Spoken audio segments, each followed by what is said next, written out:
All right, they're wrapping up and walking out, but I'm going to take a moment here and mention that this is part 2 of this conversation. This was only meant to be 1 episode, and it turned into 2. So if you're watching this right now or listening to this and you haven't heard part 1, you probably need to go listen to that first. The first portion of this is probably going to be the portion that talks about what is osteoporosis, how does it happen, who does it affect, and you don't have to stand there, you can go. But I think thank you. You were being quiet, and I appreciate that. What is osteoporosis? Who does it affect? And what are the standard treatment protocols, whether it's prescriptions or dietary interventions, that sort of thing. The second portion of this, the part that you're about to watch, is all about physical fitness interactions. I really hope that was recorded, that you guys can hear whoever that was blowing their nose. They're just all in the background of your shot. That is awful. Are they really? Yes. They are. You should have guys. I should have left him over there. Yeah. Anyway, the rest of this episode is not as zany as this is right now. Enjoy. We've covered how we got here, what's going on, who's at risk, standard medications, and the dietary element of this. But you, at the very outset, said something about very effective lifestyle treatment or something like that, something that you can do to help with this. What were you talking about?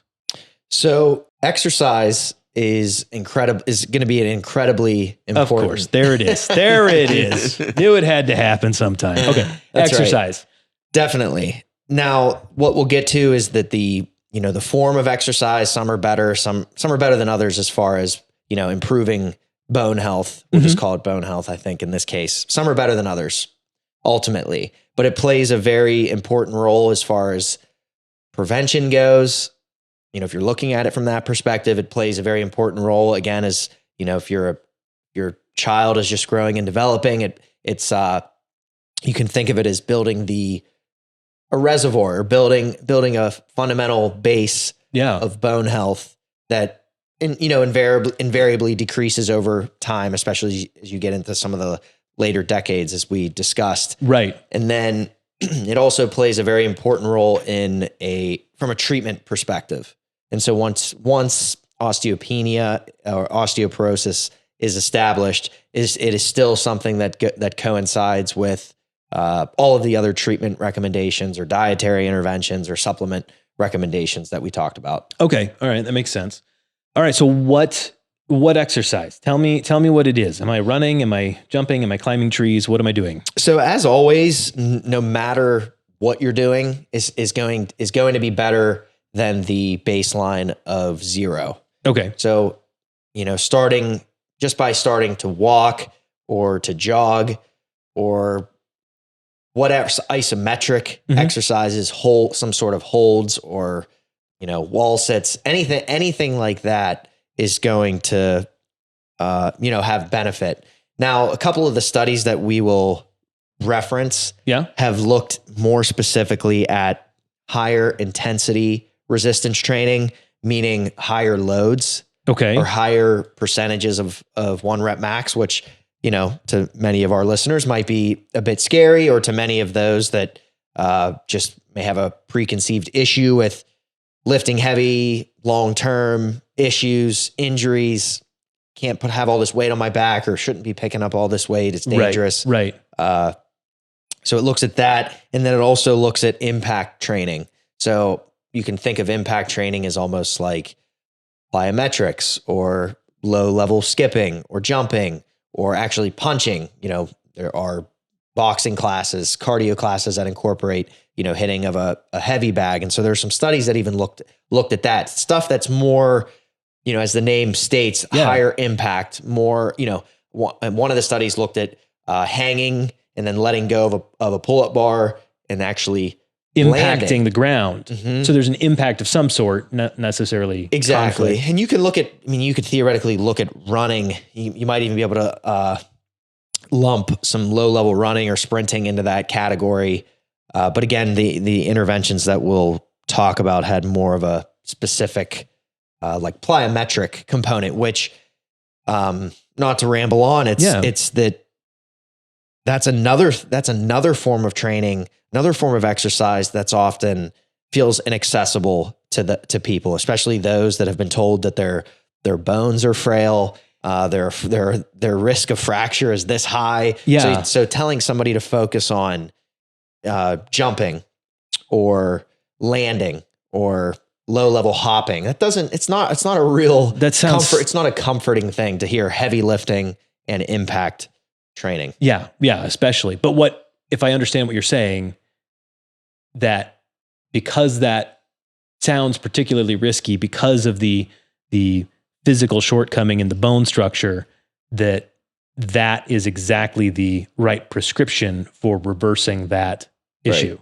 So what you were saying there sort of reminded me, what I wanted to say at the outset was that some of the specific exercise interventions geared at osteopenia, osteoporosis, postmenopausal women and such from years and years ago were actually underwhelming, almost sort of, it was doing something. It was moving the needle a little bit, but it wasn't as hyped up, I think, at that point as what I'm kind of making it seem like now. Yeah. And that's very true. But what a lot of this newer research has looked at is, again, just to sum up the idea that we need to build into higher impact. We need to build in occasionally higher intensities or higher percentages of 1 rep max weights that are going to be relatively heavier for the person. Heavier weights. Okay. All right. What does the why is that? What is the mechanism that's at play? Why is it that the heavy weight or the impact is what seems to have a better result? So going all the way back to, what Joey had talked about in the first segment, just with how bone is constantly remodeling. Mm-hmm. It is the presence of, or the lack thereof, of external loading or compressive forces or shear forces and such that allow the bone to adapt. This is a living, breathing part of the body. Yeah. In the same way that you think about training muscle and growing muscle is generally the same way that you can look at bone. And so, for example, having a barbell on your back, that axial loading in and of itself can drive structural adaptations over time as bone is remodeling. And so it's the getting the understanding that loading your skeleton isn't within reason, isn't a bad thing. It's actually a necessary thing to give your bone essentially what it needs to continue to develop. That makes sense. Okay. In the same sense that your body will only grow bigger muscles when the demand is there, when you are putting it under stress and you're giving it the stimulation to say, hey, no, you need to get bigger. Mm-hmm. The same thing is true for the bone, that the bone will get bigger when there's the appropriate level of stress put on it to say, hey, this isn't quite going to do it. We're going to need some more bone. Yep. There are physical changes that are occurring. Again, this plays into that hormonal regulation. There's a whole set of signaling that occurs when there's mechanical tension on the muscle, and therefore, kind of moving your bone. So it's all this. Wow. It's all part of this complex system. So there's benefits, again, just from the external load component, but then also we often gloss over what your muscles are doing in the context of bone health. And so it's just that the contractile force or the contractions are just moving or squeezing your muscles, mm-hmm. the pulling on your quads or the pushing, that in and of itself is what's driving the positive adaptations in bone, more so than just the weight. That's why it's not just about just having a weight on your back, but certainly that increases the amount of tension that you can create. And you have to get to a point where you're building and producing more force to move the needle in something like, bone mineralization and such. But in general, it's the moving of muscles that really put the stress on the bone in addition to the external load that's there. And then it's the increase, as you increase load, you increase the difficulty or the hard effort of the contraction itself. Uh-huh. Therefore increasing the compressive forces on the bone, which then signal to the body, it's time to remodel. It's time to do your thing. That's super cool. Very scientific. No, right? no, but I mean, that makes complete sense. When you say it that way, that makes sense. That's all well, fine, and good. I believe you, but I believe you because I know you. Give me some data. So it helps to highlight some of what we just talked about by looking at a couple studies. The first one was from 2017. Okay. It was the Lift More randomized control trial. Amazing. And before you just assume it's a corny acronym, which it was the lifting intervention for training muscle and osteoporosis rehabilitation trial. Okay, what are the chances that they... I think they just stumbled upon that. You think they wrote that title and then they were like, hey, look, this spells lift more. Yeah, I don't think so. Like, So wow, the stars aligned for this one. Yeah. They had help from AI for sure. Yeah. In 2017, they had early... Ooh, maybe. They had that early release. Early access. Okay. All right. So it's called the Lift More study. Mm-hmm. What did they do? Why is this relevant? So this again looked at high intensity resistance and impact training, looking to see if these specific modalities, again, high intensity resistance and impact training separately, to see if these would improve bone mineral density and physical function in postmenopausal women with osteopenia and osteoporosis. And also looked at sort of because this is not a common recommendation for this population, again, Right. given some of the fears and of the frailty and the fractures, et cetera, not a common recommendation. So it also importantly wanted to look at the amount of injury and issues that came of this intervention as well. Okay. So this is literally trying to parse out whether exercise works and whether or not high intensity weight training and impact training actually work and what the risk is for those individuals. Okay. All right. Exactly. Cool. Wow. And just to reiterate, a lot of the research up until this point wasn't resistance training was moving the needle, but not to the extent that you would think. So looking at some of the higher effort, different modalities. There was a hypothesis as to why that might be, and this is them testing that. Exactly. Okay. So they essentially split the groups into two. Okay. The first group was almost what you can think of as like an independent study. So here are some exercises. Here are some things that are still good for you to do them at home, report back that you're actually doing them. Yeah. Walking, lifting very light weights. I think they progressed up to, 3 kilograms per hand, I think I saw, which is very low intensity relative to this other group. So just a we'll just call them the low intensity at home intervention group. Okay. The other group is the group that did what we refer to as the high intensity resistance and impact training. And that specifically was 5 sets of 5 in the intervention period at intensities greater than 80 to 85% of 1 rep max. And so they did deadlifts. Yeah, exactly. They did deadlifts, overhead press, and back squat. So all of which are deadlifts, overhead press, and back squat. Sounds familiar, doesn't it? That does. And I love that. That's fantastic. And 5 reps of 85%. For those of you who are not exercise nerds, that's heavy. It is. And the key, I'm glad that you highlighted that, because the first month of the intervention, they just basically did body weight exercises, low load exercise variants of what they were going to do in the trial, and just really helped teach individuals how to perform these movements efficiently and safely. Yeah. And so it wasn't like they just jumped in day one and just loaded up what they thought was their 1 rep max or 85%. Looks good. Yeah. Yeah. Which a lot of people do. Yeah. And then that's the sort of stuff that gives. That's how they get injured. Right. So you're saying they started with basic body weight movements that were mimicking these full exercises they would be doing. They eased them into it. They progressively loaded these individuals, which is a very, that's a weight training term. Exercise 101. Yeah. I would say, which is good, which is great.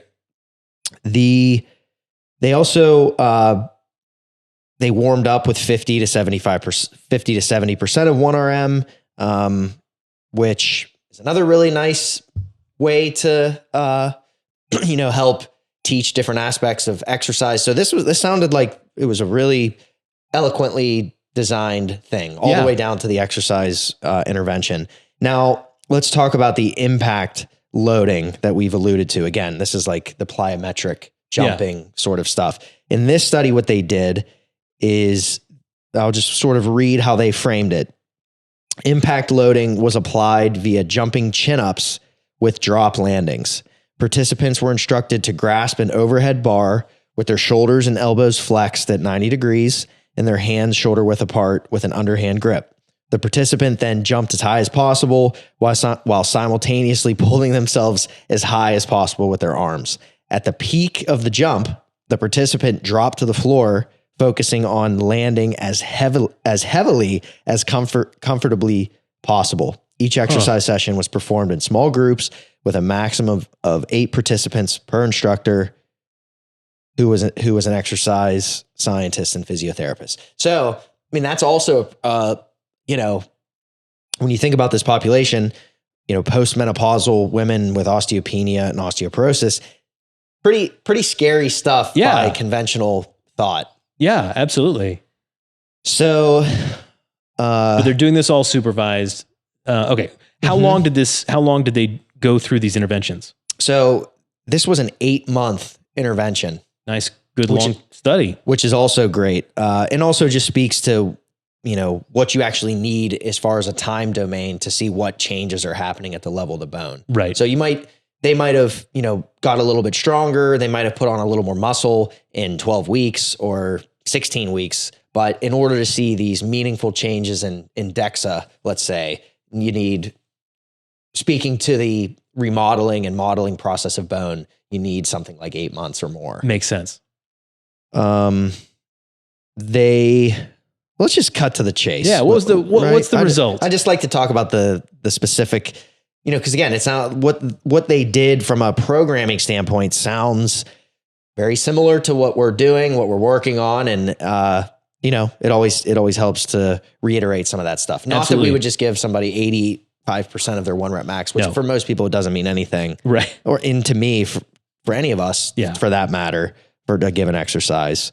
I know we said that they were looking at different bone mineralization, bone density, physical changes. They were also looking at physical function or performance metrics. Okay. And so these are things like a functional reach, a timed up and go, a 5 times sit to stand. And then also they looked at back and leg strength by certain force. It's like a dynamometer, it's called. So it's something that just looks at force production and strength. Okay. Also, so somebody who's in OT, occupational therapy or physical therapy, those sorts of functional tests, timed up and go, functional reach, those are generally meaningful, and they'll use those in that context to say, is somebody, what's their very baseline physical capabilities at this stage, maybe after they have a hip injury or not. Yeah. There was one injury reported, one adverse event in this entire study. It was it sounds so ridiculous. It sounds like Tyler. It was a minor lower back spasm. Hey. And only two. It hurts really badly, guys. Come on. And so each group had 70 training sessions it worked out to, and only 2 sessions were missed because of this. Wow. And so that's great. Yeah. I mean, that's a huge win, except for Tyler. No. Look. Back to the people with osteoporosis. What was the result? Mm-hmm. They didn't have a bunch of injuries, so that's fantastic. Mm-hmm. So the high intensity resistance and impact training group, the effects were obviously superior to the other group, we'll call it. And they looked at lumbar spine measurements. Mm-hmm. They looked at the femoral neck changes. Mm-hmm. They looked at the cortical thickness, the femoral neck cortical thickness. So a more in-depth view of the femoral neck and what's, looking basically inside the bone, so to speak. And all of those measures were improved significantly, in addition to there being an improvement in the leg strength, the back strength, and also those functional performance tests that we saw. And instead of reading you all those little stats, just know that there was, in general, for most of those categories, there was a meaningful bump. And there was even, they looked at all types of different measurements, and in the high intensity group, the participants actually got a little bit taller. Wow. But it was such a small, I mean, it's such a small amount. Yeah. It was still statistically significant. Right. But a lot of people are probably like, what the heck? Like, what is this? Exercise makes you taller. But the thought was that, well, for a lot of times, you know, there are physical characteristics often associated with somebody with more advanced osteoporosis. Let's say there's a certain rounding of the spine that's often very classic in the presentation. And I'm not saying that that's what was present here. Sure. But then when you put somebody in a training intervention like this, it probably wasn't the change in the bone density that added height. Right. It was probably something that they actually mentioned in the paper, that they worked on their back extensors. Posturally. So there was a strength component gain that they weren't expecting, that people got like a little teeny tiny bit taller. That's super cool though. So high intensity training to add height. That's it. You said this was superior. You said this is effective. Are we talking about like functionally reversing osteoporosis? So it's a good question. There's no technical way to, there's no technical way to reverse it, so to speak. Okay. But it is just a matter of, moving the needle with respect to those markers. Those markers, exactly. So I don't believe that it kicked people out of osteoporosis, but what they were currently doing was not changing their bone mineral composition at this stage. Okay. That's cool. So so what are the takeaways? It's not that we just, start doing higher intensity stuff. That'll certainly do it. Yeah. There's a thoughtful way to go about incorporating modalities like this. Mm-hmm. But in general, moving many different ways, a little bit of jumping, a little bit of climbing, a little bit of punching, whatever it is, a little bit of time where you're lifting heavier weights. All of those things matter, and they especially matter in the context of bone health. And so hard to give a practical takeaway for somebody who maybe isn't exercising a ton, or they don't have a lot of comfortability with whatever. But all of these principles apply to if you have access to machines, or you have lighter, dumbbells, or you have kettlebells, right, or whatever. It's just the idea that doing something a little heavier, and then also something with a little more impact, has the potential to drive structural adaptations that are different than what just lower intensity exercise can do. And so it's not, and there are a handful of studies that are kind of pointing in a similar direction. Right. And we've talked about the benefits of low impact cardiovascular exercise before. This is not in any way attempting to say, hey, don't bother jogging because that's not good for you. That's not what we're saying. We're talking about specifically osteoporosis, osteopenia, helping improve bone density. Mm-hmm. The thing that was most effective was lifting heavy and impact. What was the term for it? Impact training. Mm-hmm. Yeah. So everything is beneficial, but in this particular area, this is more effective. Exactly. And and I know we sort of in jest mentioned the injury or the adverse event that occurred, but I think that even though there was only 110 people total that they looked at, you can, when thoughtfully done, I'm not saying you need perfect technique or perfect this, whatever. I'm saying that when thoughtfully constructed, you can participate in what seems like riskier types of exercise without feeling afraid of fractures or it contradicting what your doctor said. Right. This is just I think this is if anything, a very positive mental note for people to make. I heard somebody just say it the other day that we think of going to the gym as risky, but we think nothing of going downhill snow skiing, you know, which if you have an accident there, that can be catastrophic. If you have an accident in the gym, you're in pain for a couple of days and you'll be okay. Yeah. I mean, for example, that running, there were some statistics that came out in October of 2023, just quickly referencing here that running results in 0.70 injuries per 100,000 participants per year. Okay. 1.25 injuries for those that are golfing. Wow. Per 100,000 participants per year. In fitness classes, just 0.1 per 100,000 participants per year. No kidding. And so, you know, this was just a quick reference, but a lot of these sort of statistics, there was some recent discussion around CrossFit injuries, because CrossFit, it always comes across as this highly injurious thing that it looks like you're going to hurt yourself every time. It does. But not to lose sight of the point here. Like you're saying, there are many things that we do every day, things that we let our kids do without batting an eye, that are far more injurious per the numbers than, you know, basic exercise and high intensity impact exercise. Yeah. All right. Very cool. So that's an awesome study. It's got a great name. But is it just one study? Is this the standout study, or is there anything else we need to be aware of? Yeah, to wrap up this whole idea, there was another study done a little bit later in 2019.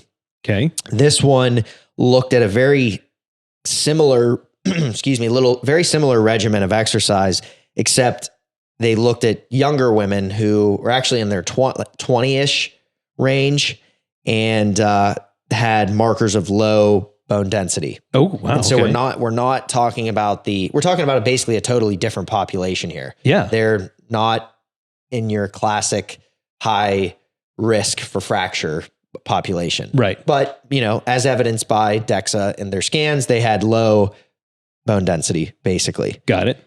They also saw that impact loading, they also called it impact loading, had generally larger bone adaptations towards the distal ends of the radius and the tibia, or the ankles and wrists, while heavy resistance training led to larger adaptations in the femoral neck and in the longer parts of the main parts of the radius and tibia. Huh. So heavy resistance training, high impact training, the results are pointing in a very similar direction as the study we just mentioned, right, in a different population. And I'm not saying that now we just extrapolate this to every single person.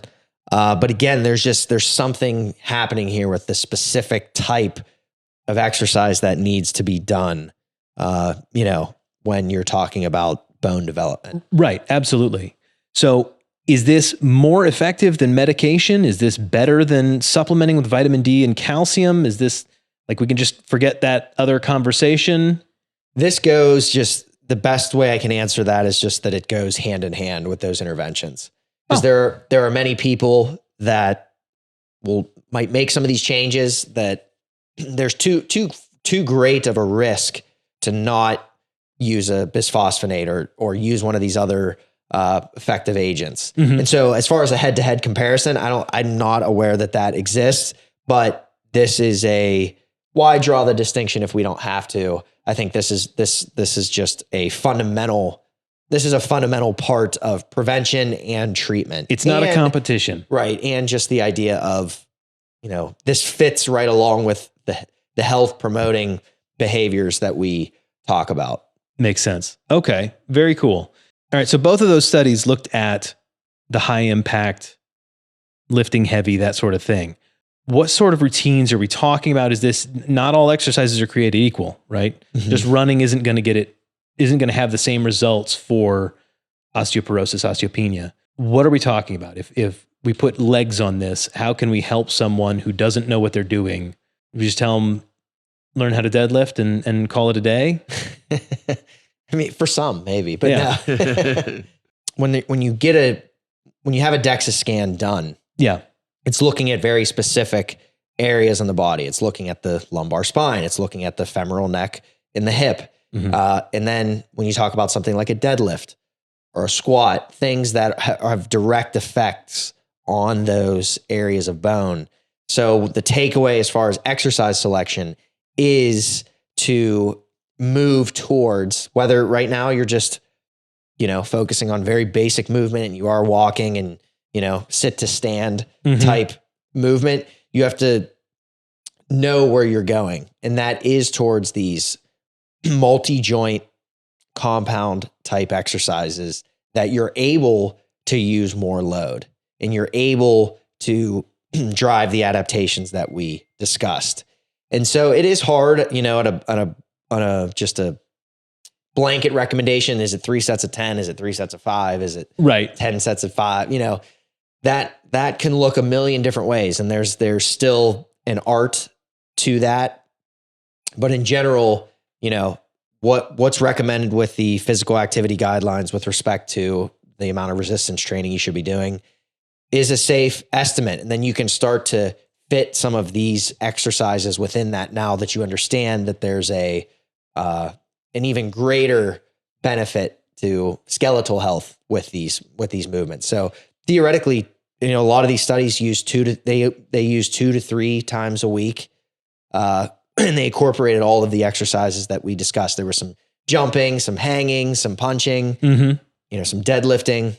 I think this is probably the key takeaway is that you don't just walk in on all 3 of those days, let's say, and for all exercises, do 5 sets of 5 really hard sets at 85% of your 1 rep max for whatever it is that you're doing.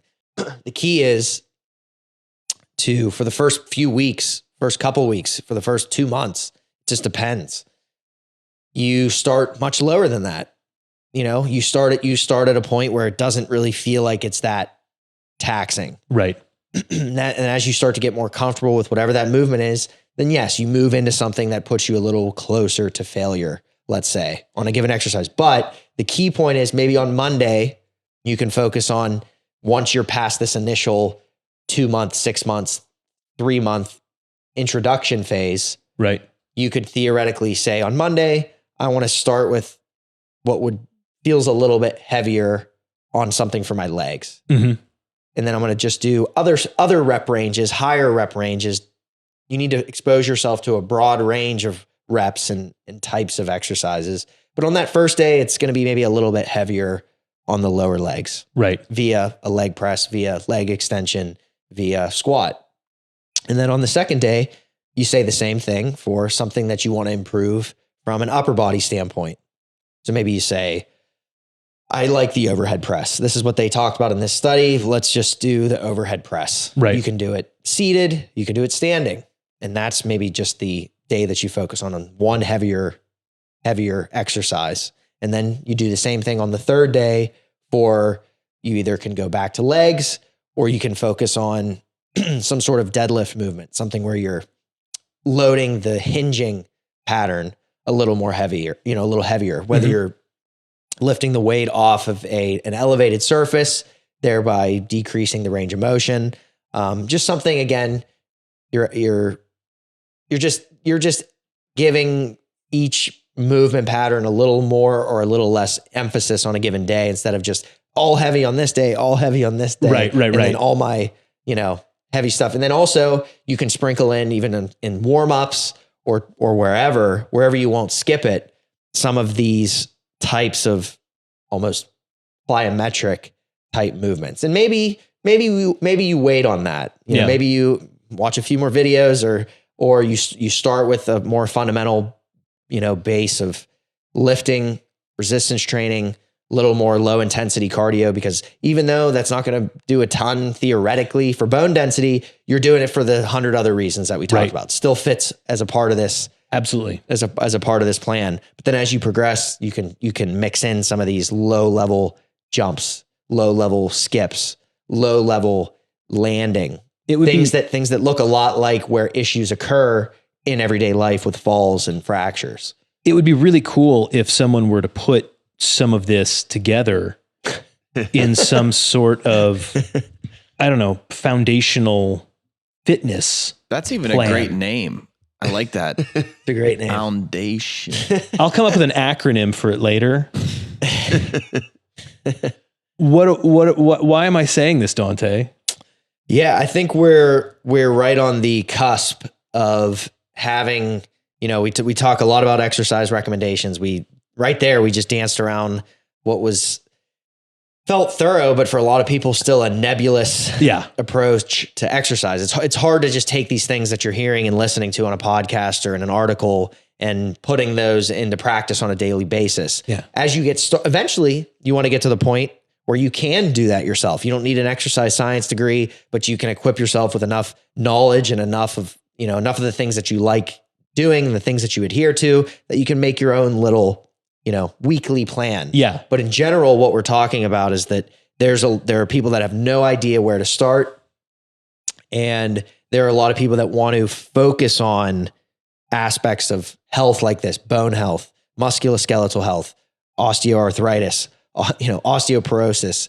And what is something that would be considered safe, or something that checks most of these boxes? You can't check every box, but what would be a foundational starting point to start to check some of these boxes that we allude to, that the physical activity guidelines suggest, and what some of the modalities that these specific articles are using? We're trying to wrap that into it has our spin on the things that we've been talking about. Yeah, an easy starting place, plug and play. If you don't know what you're doing, here's a good place to get started. Mm-hmm. Start with this. Start now. More to come on that soon. To wrap all of this up, just so that we don't lose track of the osteoporosis conversation that we've been having here, key big takeaways that we want everybody to know. What do we got? We know that resistance training, exercise in general, any type of exercise is beneficial for 100 different things. We know that resistance training can have a positive effect on bone health for sure. But what we're learning is that there's a specific intensity, a specific type, a specific approach towards exercise that might have a little more bang for your buck in terms of improving these bone health metrics. Yeah. And those are heavier resistance training. These are higher intensity or impact-based training mechanisms that are also thought to be very unsafe or counterintuitive in what the conventional wisdom is around exercise for these health benefits. Yeah. It's almost a controversial is not the right word, but it is maybe a left of center way to look at bone health. Makes sense. Prevention is better than reversal. Definitely. Starting this earlier, making sure you're eating well, you're getting enough sunshine, making sure that you're doing some resistance training, some high impact training younger will have a better downstream effect. What else? Anything else? No, but it just, even in hearing you mention those names, it's almost like we got to come up with less intense names for that kind of stuff. High impact. Yeah, it sounds so scary. It's never not going to sound like it can induce fractures. Like we got to come up with a better name for it. Well, resistance is the other name for it, but that just sounds like I'm just going to use rubber bands. Put sand on everything. It's going to create resistance. I don't know. Any of the products we mentioned, we talked about calcium and vitamin D. Those are available on our website. You should go there and check them out. AskJoeDiMatteo.com. AskJoeDiMatteo.com. That's also where we will have this exercise program whenever that is launching. It will be on there. A great way to find out when that happens, other than listening to this show, is to sign up for our email newsletter, also there on our website. You can find past episodes of this show. You can find the show that started all this, the Ask Joe DiMatteo show. All of it's there on the website. If you have a question, email us. That goes to questions@askjoedimatteo.com. That's how we like to hear about those. Show notes, any of the articles, the studies that Dante and Joey referenced, those will all be available down below in the show notes or wherever you're listening in the show notes portion. And if you learned something from this, share it with somebody you know. This affects so many people, especially women, especially as they age. Someone you know certainly needs to hear this information. Go share it with them. That's how you can help us out more than anything else. That has the biggest impact. 5 stars, big thumbs up, anything like that, also helpful. But please share the show, whether it's on Apple Podcasts, Google Podcasts. Oh, that doesn't exist anymore. Apple Podcasts, Spotify, YouTube, Rumble, wherever you listen or watch, share it with a friend. Anything else? So I should thank the people that are involved in this. Josiah Schweinberg, Michael Deppish, our editor, Joyce Gibb, nurse practitioner who handles private consultations, Diane Silverman, who handles product, Terry, who does scheduling, Cecilia, who does distribution. That's Joey. That's Dante. I'm Tyler Andrews. Thanks so much, guys. We'll see you next time.